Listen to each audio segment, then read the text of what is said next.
Hi, this is Ian McDermott with another candidate interview. This time we are for the open 5th Middlesex Senator race. Am I correct? That's right. That's right. Awesome. So this is the race that Senator Jason Lewis is leaving because he's not returning. That's right. Yeah. So it's an open seat, a rare open Senate Rare seat. open Senate seat indeed. I am here with Carey McDonald. You are from Malden. That's right. I'm a Malden City Councilor at large, so I represent the whole city. So you've been there for 3 terms, city councilor for Malden. You're also chair of their finance committee. That's right. You have a day job, executive vice president of the Unitarian Universalist Association. Yes, it's a national progressive religious nonprofit. Right. And then before you moved to Boston, because you are still a youngster in Boston, as we were talking earlier, that you've only been here for 15 years. That's right. You used to work at the Ohio Department of Education. I did. I worked for the Ohio Department of Education on school funding and budget issues, and before then worked for the legislature in Ohio. So I've actually had the experience of working for a different state's legislature, which I think is actually very informative about how things work or don't, as the case may be in Massachusetts.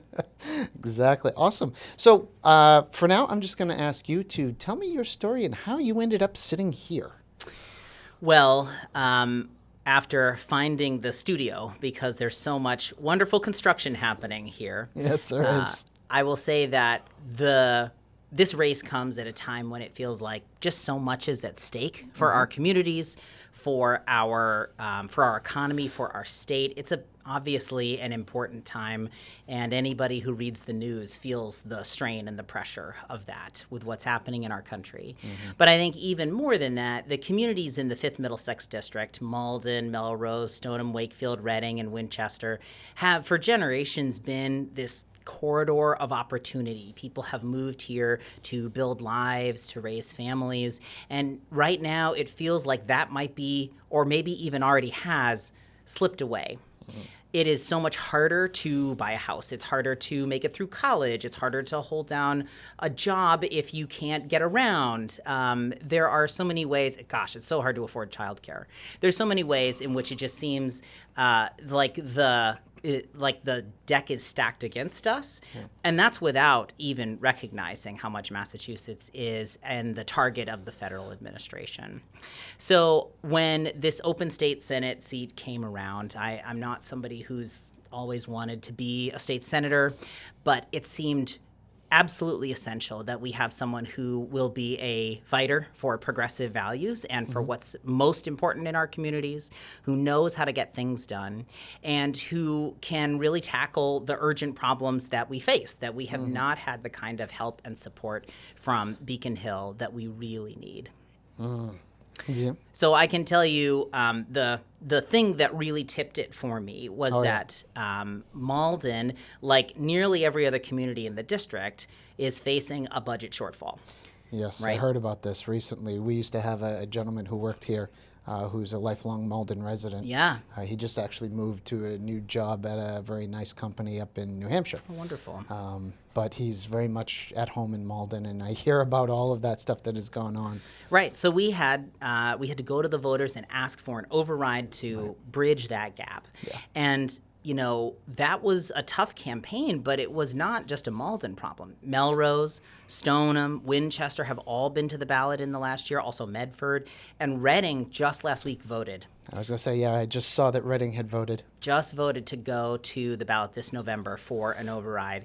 And what this represents, the big picture here, is that we have a system for funding local government that just doesn't work. We have a couple different pieces to that, and I'm sure we'll talk about that. Believe me, I can go all the way into the weeds on municipal finance. I'm sure we're going to get right into Chapter 70. Yeah. Oh, let's talk about it. Yeah. But I was involved in trying to pass this override in Malden, heavily involved, and it failed. by just Yep. over 100 votes citywide.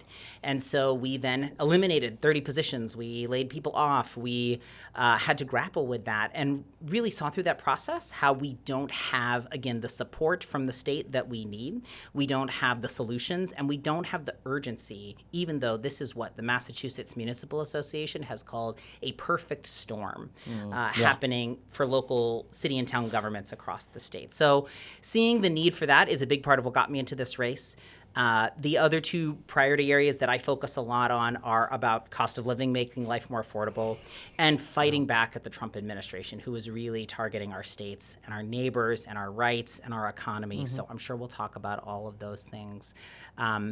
But the reason that I'm here is because we need bold and new voices at the State House who understand both how to be courageous and stand up for your values, but also how to work together and get things done. And to do that in a way that actually brings people into the process with transparency. I'm sure we'll talk about this in the state audit of the legislature as well, because that's been a big campaign issue. Actually, I was going to say let's dive into one of those questions if you Yeah, don't mind, let's do because you were right earlier before we started that you were going to hit a lot of the points that people in Wakefield are really interested in finding out what you're going to be doing.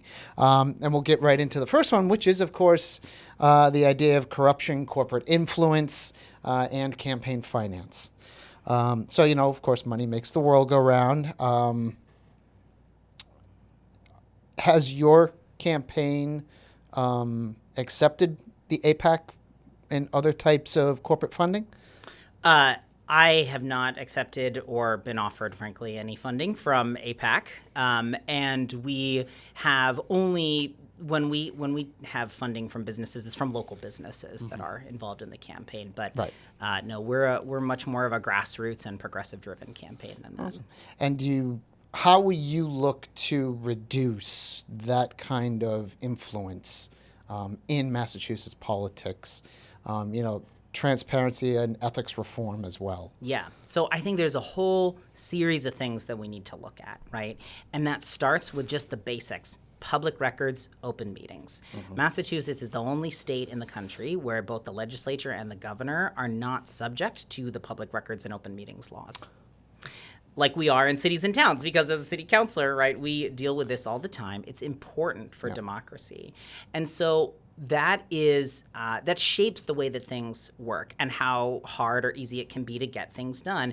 And mostly it makes it really hard to even know what your legislator is for or against, because you don't have access to those public records, right? Yeah. And so much happens behind closed doors, especially in basically a one-party controlled state in the legislature, right? That in order to be able to even understand where that influence is moving, we need to have the legislature subject to the same public records laws as everyone else. And, there are reasonable exceptions. There's actually a ballot initiative about this on the ballot this November, which I support. So I think it starts there. And as I said earlier, I've actually worked in another legislature where you are subject to public records. And, the world continues to spin. The business gets done. It's actually very doable. Massachusetts is the outlier here, and I think it's important for people to understand that. Yeah, and as we all have heard in the news, so very, very much of recent, there is the one decision for checking in on the legislature that has yet to be completed or even begun, depending on who you talk to.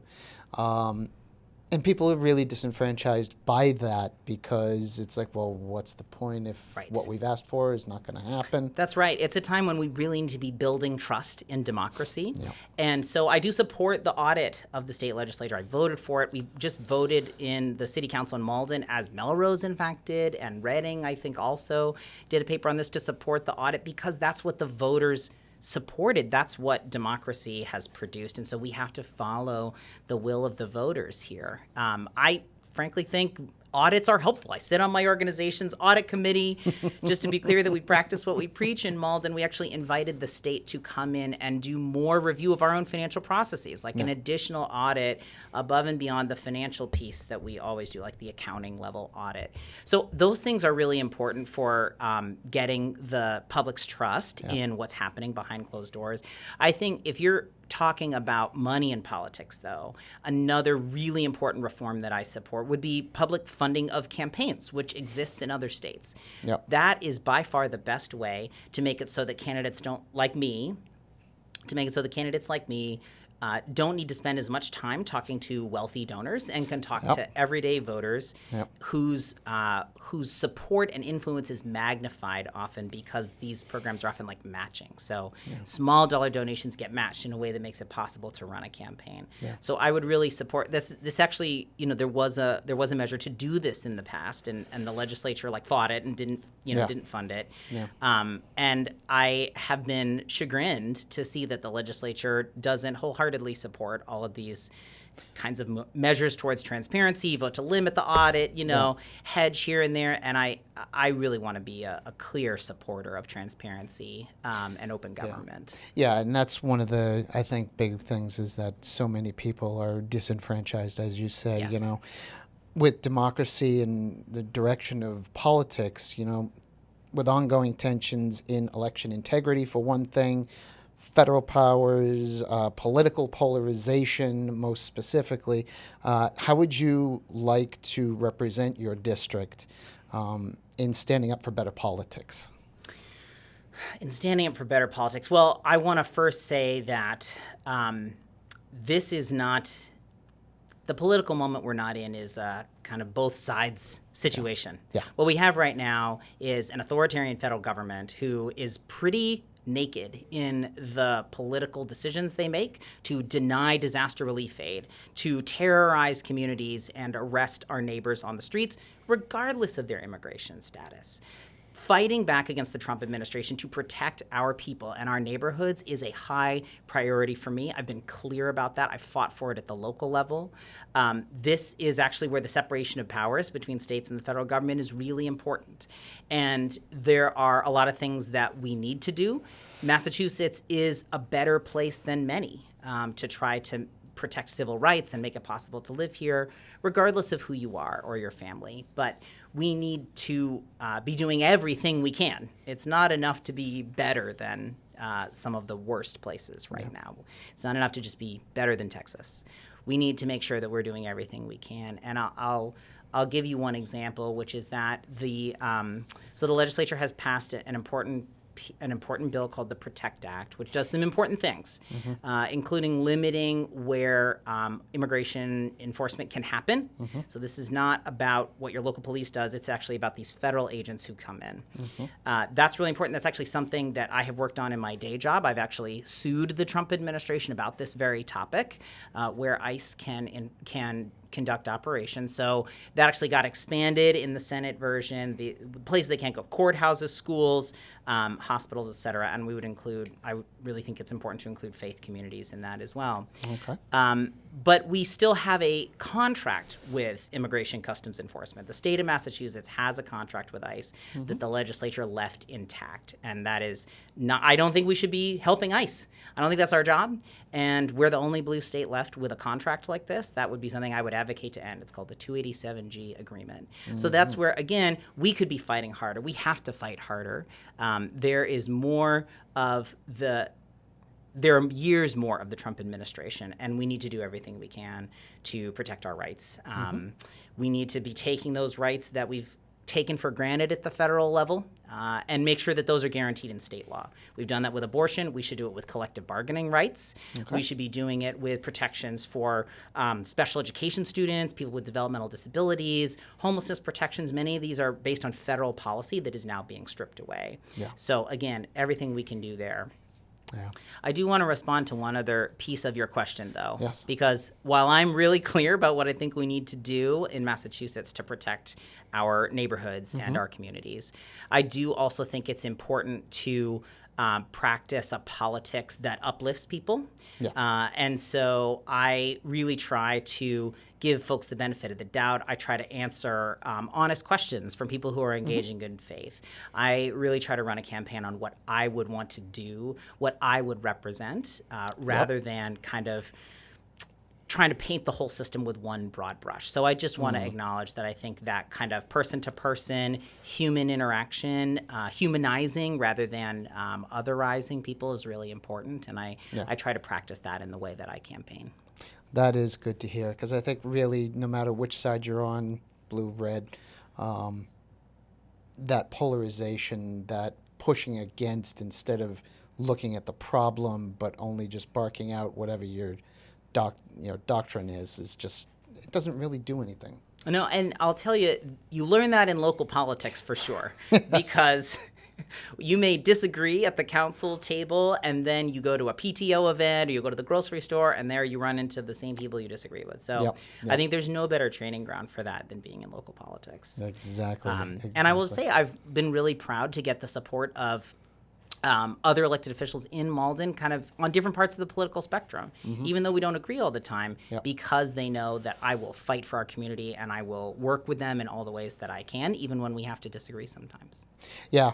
We had another, on the federal level, we had a candidate in here. We were talking about this same kind of topic, and one of the things that they had commented on was how their district is 700,000 people now, and how local politics are so much more reactive than federal politics, because all it takes is one vote in a local political event, in a ballot or a voting situation. We saw that in Stoneham, where somebody won by one vote. Yeah, we've had races that are almost that close, for sure. Yeah, exactly. So it really, you can actually see how it actually it functions because it's so much smaller. Yeah.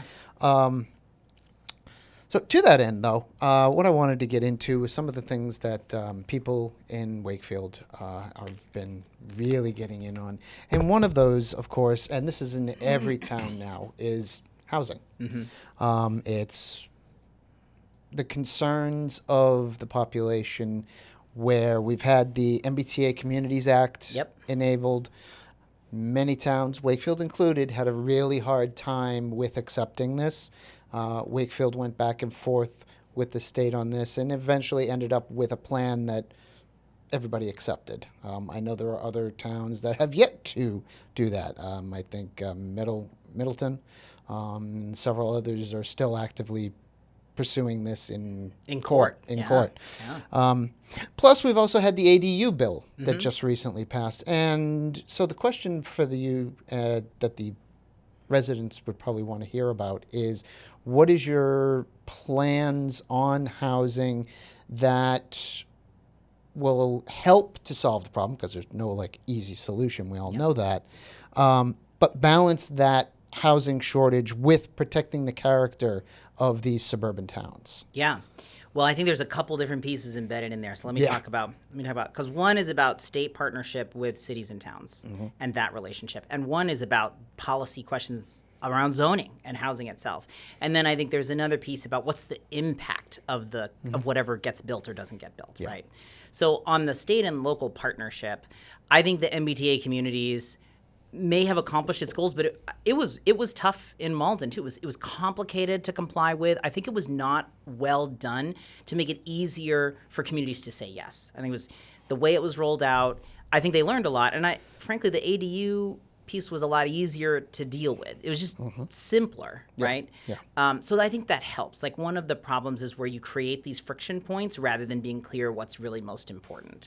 And communities need a seat at the table when we're making big picture policy decisions. So I applaud the fact that we tried to do that, but I don't think we succeeded in that. So that partnership didn't work as well. I did support the MBTA communities changes in Malden, of course. I think they're really important. And I think the sense that everybody needs to do their part in what makes sense for their communities is a good one. But it wasn't well managed. Yeah. So I think we've learned some things about that and would do it differently in the future for this or other issues like that.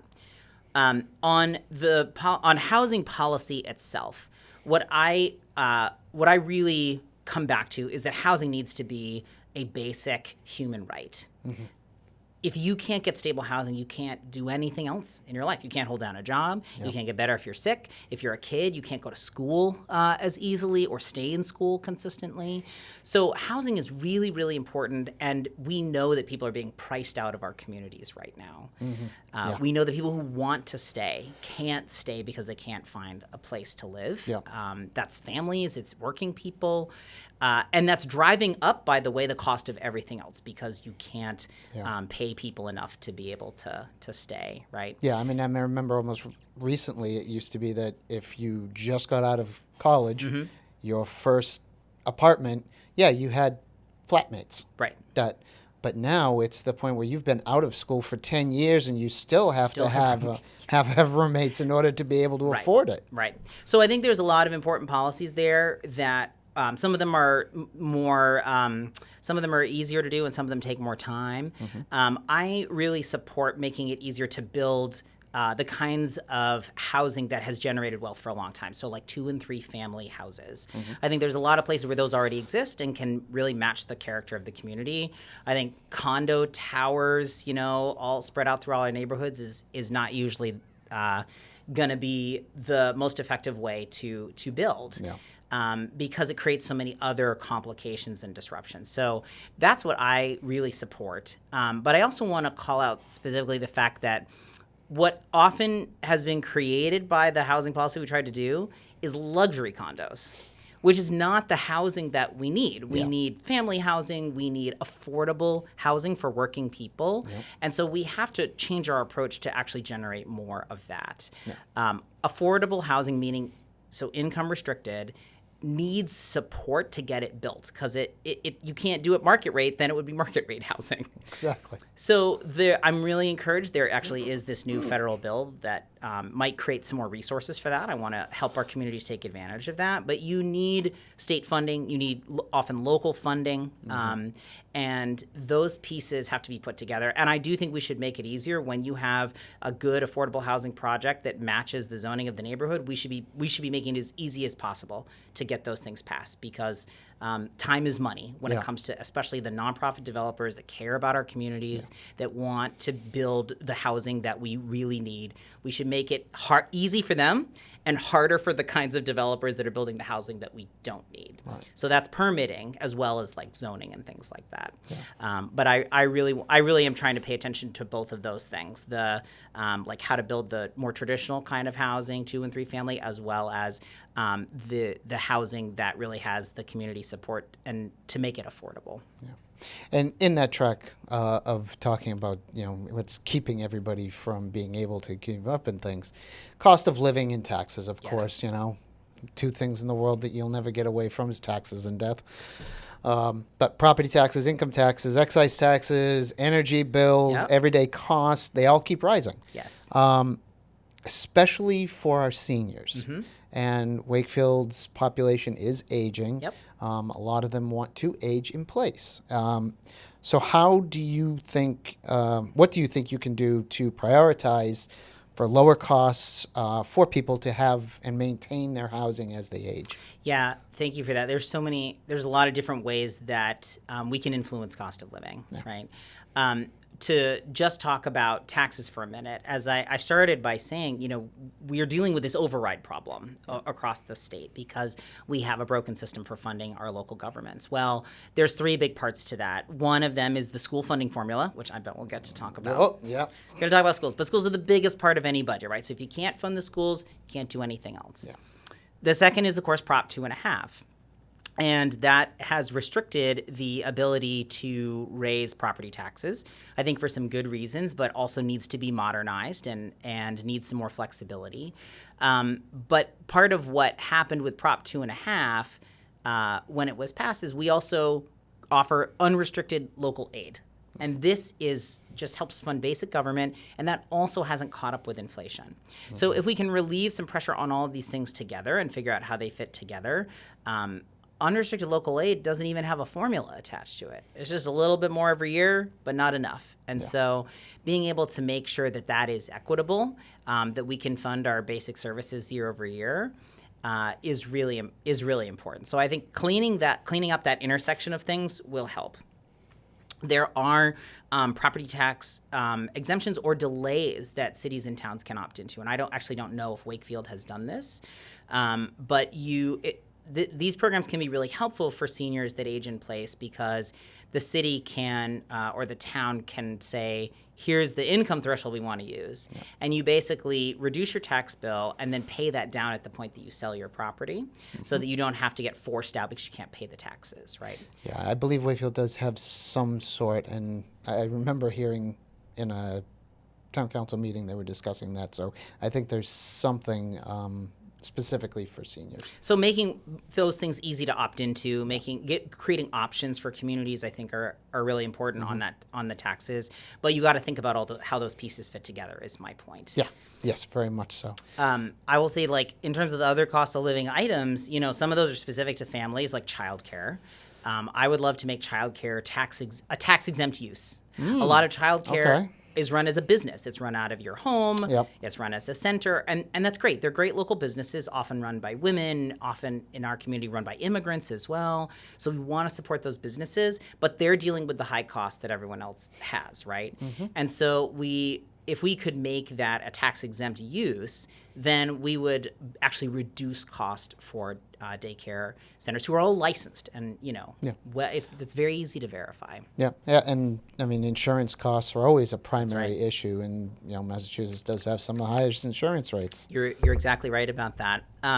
So I think in terms of seniors aging in place and how to address some of those problems, that also really gets into healthcare and long-term care, and the ability to fund like our local aging agencies that do Meals on Wheels and Mystic Valley Elder Services that help really create those supports. So I think those pieces are also really important to sustain. Yeah, and since you mentioned healthcare, we'll jump right into that all right. one. So, we've all heard the effects of the Stewart healthcare collapse. It's so awful. And what it's done to hospitals across Massachusetts. What steps, concrete steps even, would you take to stabilize community hospitals and expand affordable healthcare options in your district? I think there's immediate things we need to do, and then there's the long-term, how you try to stabilize the healthcare system that's kind of out of control. So I think immediately I applaud some of the more oversight that the Department of Health and the executive has taken on, and I think that the legislature should be deeply engaged in that. I think though that community hospitals often do a lot of the primary care, urgent care, and figuring out how we can get more of providers in those places. They're often struggling for staff. They're often underfunded because we don't fund primary care. I really want this, and so this is true in this district. This is also true across the state and in rural areas. But I really want to see if we can get more folks with different levels of licensure, like pay for their tuition reimbursement if they agree to go into primary care. Right. And so help provide that basic level and have more direct funding from the state. I also would support what's called a public option for public health insurance, which would allow people to buy into the state-run health insurance. We have right now, our city just joined what's called the Group Insurance Commission, which state employees use. I don't know if Wakefield self-insures or is on the GIC. Wakefield is part of the GIC. Okay, so I think you can use what you have with the GIC, grow that, and make it a public option to buy in that will help compete down and get more and more folks involved. Because I think long-term, I do support Medicare for all. I think we need to get to a single-payer system because health insurers and hospital systems have become such big conglomerates that we need the power to negotiate with them. Yeah. I am married to a hospital case manager who deals with insurance denials every day. And can imagine that's a frustration. Well, I think AI right now is like denying people care. Like that's what's happening. And we're going to get to that one next. So there are some protections like that, right? Yeah. So you got to have the oversight to clean up some of these terrible business practices, including AI denials, these systems that are being just built for their investors at the public's expense. But I also think you need to make these structural changes and do that in a way that builds towards success, like expanding primary care, putting in place a public option that puts more people, pools our bargaining power on the way to Medicare for all, or a single payer system in Massachusetts. Yeah. So AI, this is a touch touchy word as of the past couple of months. I mean, AI has been coming along for years, and now all of a sudden we've exploded into what is essentially two real concerns for people. One, of course, is data centers and Yes. their locations. Yep. The other one is the job displacement Yeah. by AI. So tell me what you would do to protect workers in tech areas and the service economy from that job displacement, and as well data center proliferation. How can we have them while still encouraging this innovation, but not have them on every corner? Sure. I'm really concerned about data centers, and I support a statewide moratorium while we get the policy right to make sure that data centers are using clean energy, that they have a plan for how they get the water they need, that we're not creating these really awful like noises and things that are really bad for the neighborhood. So I think that's important, and I support that at statewide level. We've just done it in Malden while we work on that policy. The legislature had even passed with the governor like an incentive, like a tax incentive for data centers, and now the governor has paused, I'm glad to say. Yeah, I saw that. Right? So we need to not put them in the fast lane, but in fact slow it down, because once these things get built, you can't, it's very difficult to tear them down or to stop that. And I know that in Wakefield, this is a kind of an attractive spot because you have such low energy rates, because you have a municipal utility. Yep. Which we is actually so precious. do have, or we did have one in Wakefield for years. It, I think, recently moved out, and then a housing complex went in that space. But yeah, we had one for a while. So I think, trying to avoid these getting overbuilt really fast, which will absolutely juice electricity rates, which we've seen happen in other states like Virginia and New Jersey. And some of them even are using like their own fossil fuel generators on site because they don't have they haven't planned for using clean energy. So we don't want that. I do think this has become an issue, not just because of the problems with data centers, but because this is the thing that people can see in their own lives that is about AI. And so, we had a great forum on AI and tech with the Senate candidates and the representative candidates, actually, which I encourage folks to go watch. And, the conversation on this has changed so much even in the past year because when we talk about AI, I'm not just talking about how you edit the photo on your phone, right? Or dictate to your text. We're talking about systems that are able to act on their own. We're talking about everything from self-driving cars to the ability to take out entire sectors of the economy. And I think we have to ask, what do we really want for our communities that's going to make our lives better? I, in that forum, quoted, even though I'm not Catholic, the Pope, who was one of the first big public figures to come out and say, this is not just a practical issue, it's a moral issue of what helps our communities become better and more humane versus what simply enriches literally the wealthiest corporations in the world. We see that not just through ChatGPT, but again, we see it in healthcare, we see it in our schools, where our kids are being, guinea pigs for some of these technologies that are, bleeding edge, but we don't know what the impact is on cognitive development. And I don't support that either, right? We need to rigorously test anything that's in front of our kids. So again, there are some immediate protections we need. The Massachusetts AFL-CIO has a bill that, again, limits some of the uses of AI that are most harmful. So using AI to make high-stakes employment decisions, using AI to screen out resumes so people can't get access to jobs. I support putting those protections in place immediately, but the technology is changing so fast that we need to find ways to have more conversation all the time.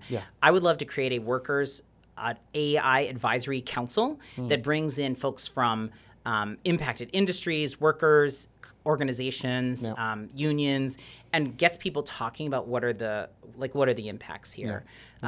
Self-driving cars is a good one because our app drivers, like Lyft and Uber, just got the right to collectively bargain. Well, anything that is going to address self-driving cars needs to be subject to that right that they just won at the ballot, Right. So making sure that we're not asking workers as an afterthought or just, by the way, here's a note from the CEO, get with the program. We're actually bringing people to the table and doing that in a structural way because this conversation is here to stay. We can't roll back the clock.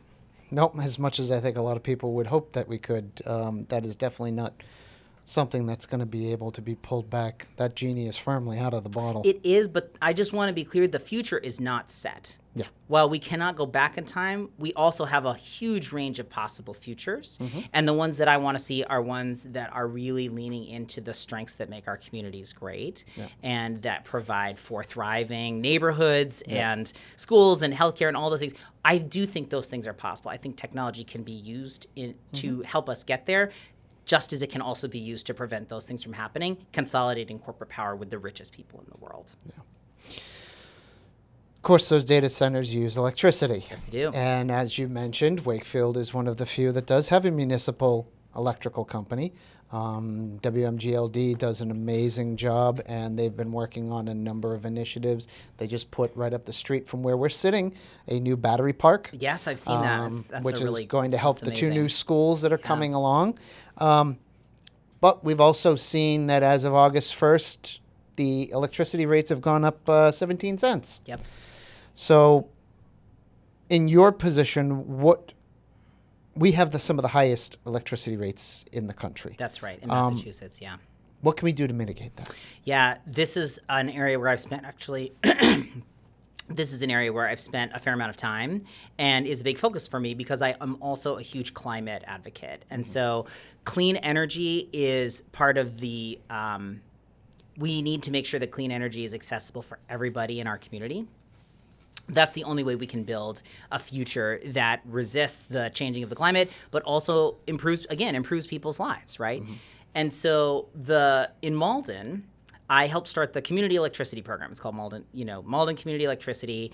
Melrose has a program like this. Stoneham has a program like this, where we're pooling our bargaining power of all of our residents to get a lower rate and a stable rate. Oh, okay. And so it saves people millions of dollars while using more clean energy. Okay. And that was not easy to get done. We had to build local support, and then we had to go to the Department of Public Utilities, who, for our big utility companies like National Grid, approves the rates they set. Right. And so we had to go and advocate for our community with the DPU. And I think that level of understanding for how to push back on utility companies who are hiking rates is really important for especially places that don't have this municipal utility.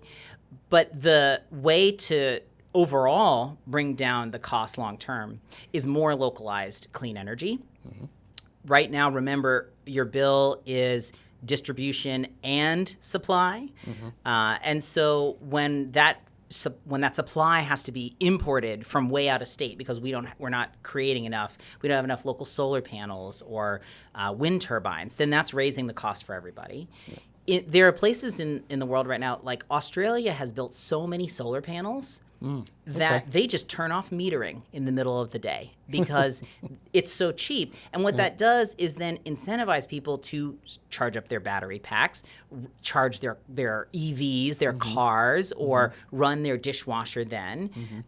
That's the kind of future that we need, where we're not dependent. Part of the reason our electricity is so expensive here is because we're dependent on imported natural gas, right? Methane. And so every time the president decides to bomb another country for no reason in the Middle East, that affects our electricity prices because we're dealing with this global fossil fuel economy. We have to pull away from that to be able to generate the local clean energy that requires less infrastructure over time and helps us take control of our own energy destiny, and will ultimately, while you do have to pay to install it, and that's where I'd like to see more partnership between local municipal utilities in the state.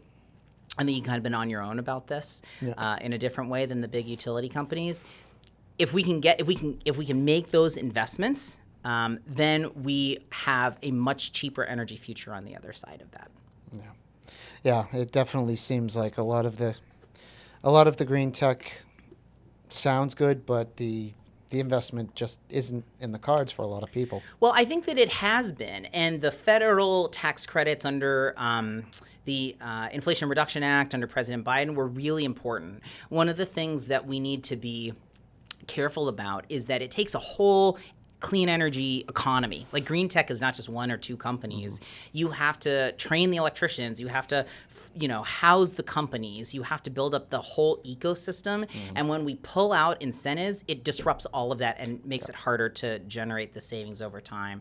So another place where I will be really clear is I want to support the Mass Save program. Now that's something that again isn't funded. It's not part of the municipal utility. Right. But for the rest of the communities in the district, this reduces the cost of making your home more energy efficient. It puts money in your pocket. And importantly, it helps support that ecosystem of the green economy that creates jobs and helps bring down the cost over time. The legislature had voted to cut that. Then it got changed in the Senate version, but the House had voted to cut it by like $1 billion. That kind of uncertainty makes it really hard to build up the ecosystem of companies and jobs that you need to move forward. So that's something else that I would really protect. Yeah, no, definitely. It seems to be going backwards and forwards. So thank you for that on the clean energy and all the rest of that. Now, of course, talking about, you mentioned programs not being fully funded, we get to talk about education. And I think it's Chapter 70 is Yep, part of that's right. educational funding from the state. Yeah. All local schools, of course, are a very big part of Yes. municipal budgets. That's right. Not all the money is there. We were just talking earlier about Prop 2.5 being needed to support the municipal governments in the state that they're in because of the costs of everything going up. What are your thoughts on how you guys can make Chapter 70 either bigger or give municipalities a way to make every dollar last more? Yeah, both of those things. So school funding is an area where I've spent a lot of time as a city councilor and chair of the finance committee. I've worked closely actually with Senator Lewis's office on potential changes and testified before the Department of Elementary and Secondary Education. Right now they have a local funding Chapter 70 study process happening that Senator Lewis had worked with us to get in the budget last year. So I've proposed changes. This is an area, as I said, I have a professional background at the Ohio Department of Education where I had worked. I was the coordinator of the School Funding Advisory Council. So I really have a passion for this area because it matters so much. And it's complicated to figure out something that works for every district in the state. Really briefly, the formula, the schools are funded jointly with the state and the local government. There's a little bit of federal grants too. Yeah. And there's a formula that is the same formula for every district that has it has two main parts: the cost of education. So they look at how many students you have, what are their needs, are they special education, and then they look at how much you have to pay. And then they make up the difference. So that second part has gotten way less attention. This was redone back in 2019. Senator Lewis was a big part of that, and improved. It was really good. But now it's time to take another look. And so that local side is part of what doesn't make sense because it's not based on the actual money or resources that you have. Right. It's just based on this look at property values, which, as we know, doesn't relate to Prop 2.5. Right. They don't go hand in hand. Right. So the pieces that I would look at on the Chapter 70 formula include capping the amount that a local community has to contribute from its own local resources, probably at like 50% of the tax of your tax levy. There are caps right now for our wealthiest communities about how much they have to contribute, but not for just our everyday communities about how much they have to. So that reduces the risk that you will have to bankrupt yourselves to pay for the schools.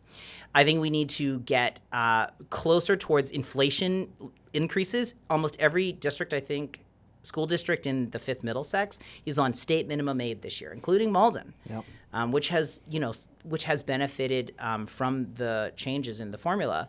But we don't have the money locally to pay for our side of it, which is required, which is hence the override.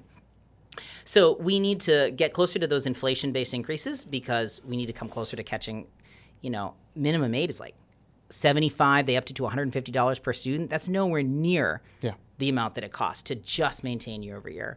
So I think we need to make some changes like that to the formula itself, which I think now that it's fully implemented, we can build the momentum to do, and will be literally one of the first things that I introduce as a state senator. I come ready to hit the ground running on day one with this.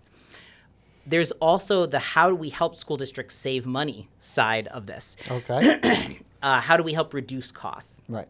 And I want to focus on one particular thing that, again, is true in other states, and I think we could have in Massachusetts, which are called regional educational service centers. It's basically shared services across districts, and they might have 15, 20 districts who are working together on some of the hardest things to do. So that could include bidding out food service contracts. Special education transportation to out-of-district placement is one of, and I know it's like really technical, but it's millions and millions of dollars for every district. And we want our kids to get the money that they, not the money.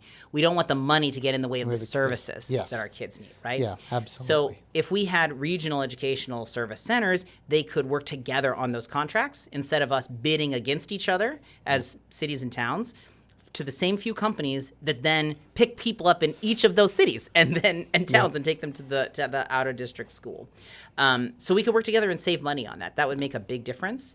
And I think that the state also needs to then pick up more of that out of district cost of special education.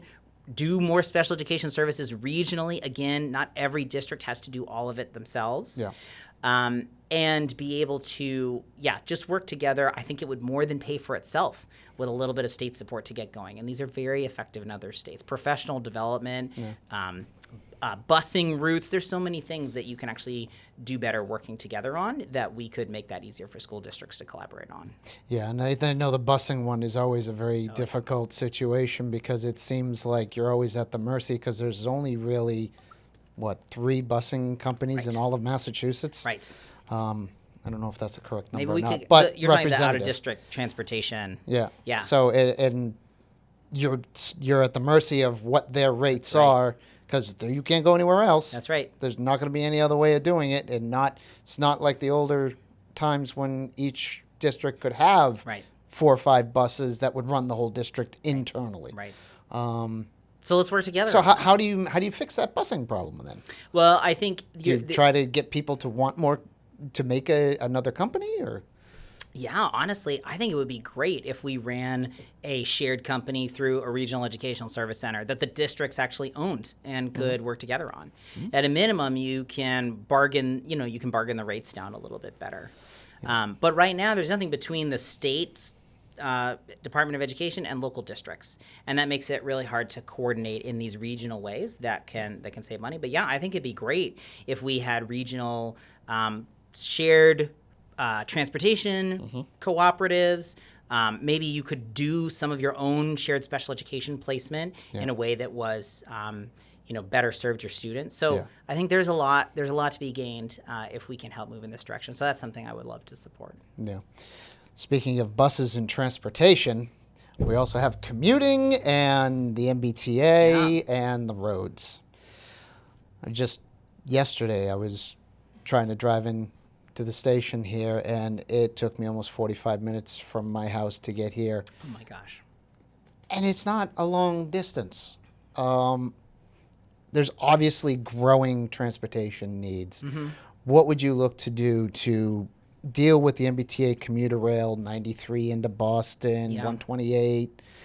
How do we reliably improve the transportation system, but also make it financially viable? Yeah, the T has been, I think there have been a lot of great improvements to the T. So part of it is we need to keep that up. We need to keep up the maintenance. We fell so far behind that the commuter rail and, my gosh, the Orange Line, couldn't go more than 10 miles an hour. Slow zones everywhere, right? Yeah. So I do give a lot of credit to the new general manager to catching up on that backlog, and we got to keep up the pressure. And the funding from the Fair Share Act, the millionaire's tax, which I was all for and went out and canvassed for, is a big part of that. So we got to stay up on that. I think the further you get away from the core of Boston, the the more you're reliant, on the commuter rail, but also on buses that I think have been underinvested in. So not just in Wakefield, but in Stoneham, they don't have crosstown bus service. In Malden, we had a bus redesign. They redid the whole network, and like some things got better, but some things got worse. So in Melrose, the lack of improvement, they've been building housing actually closer to transit, but then they don't have any improvement in the bus system. So I think we can do a lot more to partner with communities. It's sometimes very hard to work with the T when you're in local government. So we need to improve that partnership to provide the most important trips that can also help people choose not to use a car, yes, and also folks who, frankly, are working jobs that run late and they don't have the choice, right? So that's taking away from their time with their family. So I think trying to improve that bus service, continue with the maintenance schedule, are really important. And I think doing everything we can to just improve the capacity of the commuter rail to run on time and handle the loads that it gets. We saw with the World Cup that the T is actually able to do this quite fast. Yep. It took 10, 20 years to redo the MBTA commuter rail station in Winchester, and then it took like 10 months in Foxborough. Yep. So we can Motivation provide, is an amazing thing. It's all motivation. We can provide better service, better stations, better reliability. We just have to have the motivation and the focus to do it because we've done it. Yeah. No, absolutely. It's as you said, motivation is key. Energy costs, and more importantly, the climate and resilience of our community's infrastructure. We have seen over the last couple of years that some extreme weather is getting more prominent. Rising temperatures, worsening storms, heat island effects, all of it. And specifically, though, the effects of that on municipal systems. Yes. The flooding of roads and things like that. What would you do to help prepare towns for this kind of weather event? Oh, yeah. Climate action has been at the top of my priority list since I first ran for office. I helped get in place Malden's first citywide climate action plan, which has both climate resilience, these kinds of questions, how do you be ready and protect your neighborhoods, with also the how do we reduce our emissions, right? Which is actually a lot about buildings because our buildings are so old, right? So we need, hence the mass save and energy improvements and all that. So on the climate resilience side, flooding is a big issue. Tree planting is a big issue in Malden because the hardest place to plant trees is where you need them the most, the densest urban areas. So I really want to support those kinds of programs that have been at the state level that have helped us do that, and work with communities to make sure that they have a plan in place. And I know Wakefield has a great climate committee here, but not yet to the place of having a full scale next 10 years climate resilience plan. So I really want to support the community in doing that in the specific needs that you have. On how you make that happen, I think flooding issues are the most difficult because heat tends to be around parks and roads and those kinds of things, and trying to make sure that our buildings have air conditioning, for seniors who are stuck at home or don't have as much mobility. But the flooding issues in particular can require big changes to your drainage systems, to your storm runoff. In parts of the district, we need to manage what are called floodgates on the towards the coast, so that when there's storm surge, we're not flooding our neighborhoods. I've supported a resolution I sponsored a resolution on the Amelia Earhart Dam, which actually controls access to the Mystic River, which flows all the way, that affects in Malden all the way up into Melrose in places. So we have to do the big picture things with the state, but then we have to have the local projects around permeable pavement in places where there are flooding, cleaning out the drainage systems, dealing with the hot spots there, right? And all of those things need more funding. And one of the ways that I would support doing that I actually went and testified about at the State House is called the Make Polluters Pay bill, which would create a super fund, so like a grant fund basically, from the profits of global fossil fuel companies like ExxonMobil, of money they've already earned, like the profits they've already made. New York has been working on this. Vermont has worked on this. Massachusetts can do this to create billions of dollars to fund that climate infrastructure now, before the sea level rises and the ground table rises in a way that makes that flooding catastrophic. So every community has its own issues. It has, the lakes and the rivers are different in every community. Yep. But Lake Quannapowitt needs a different set of things than the Malden River, right? Yes. So every community needs that plan, but that would help create a funding source for managing that stormwater runoff problem that can lead to all kinds of worsening things like combined sewer overflows, if you don't have the infrastructure updates there. So I think we got to find those funding sources. That's one of them that we could absolutely make happen in Massachusetts, and I would definitely support. Excellent. Well, Carey, I think we've come up on an hour at this point. It's been an amazing journey through your thoughts and how you want to help the district that you're running for. Is there anything that you want to say before we end this time? Absolutely. I really appreciate this time. This has been great to get into the weeds. I do love the policy. That's part of why I'm running, because I think the details really matter. And so I appreciate the chance to share. I do want to offer some of the endorsements that I've gotten in this race because I think it shows what my values are. Sure. I'm really proud to have the endorsement of key progressive groups, including Progressive Mass, the Working Families Party, which has helped elect progressive Democrats across the country, Mystic Valley Progressives, and Mass Alliance. I had the support of environmental groups, including 350 Mass Action, which is the group that has worked on the Make Polluters Pay bill, as well as Clean Water Action, which works on removing lead pipes in particular, and access to clean air and water. I'm very proud to have the support of a number of unions, including firefighters, teachers, grocery store workers, human services and educators, and building and maintenance personnel. So I've been really proud of the momentum that we're building through the working people and the families and the folks who care about making sure we have someone in this seat who is going to fight for our values. And I'm also endorsed by our mayor in Malden because, again, the relationships you build at the local level are how you get things done. And I'm really proud to have the support of my colleagues there as well. Excellent. Well, we wish you the best of luck. And once the election is done, then we will look to see if you're coming back to visit us. Yes, and would be happy to do that. To just remind folks that the election September 1 is a little early. It's before Labor Day this year. Yeah. Right? But you can vote. You can vote early. You can vote by mail. I think the ballots have already come for folks who have requested them, and that your vote really matters in these open Senate seats because we also don't have term limits, and there's no Republican running in this election on the ballot, right? So that means that whoever wins that primary on September 1 is likely to be able to be state senator, for a good long while. So your vote really counts. Excellent. Well, good luck to you, and look forward to our next interview that will be coming up very shortly. Thank you so much. Thank you.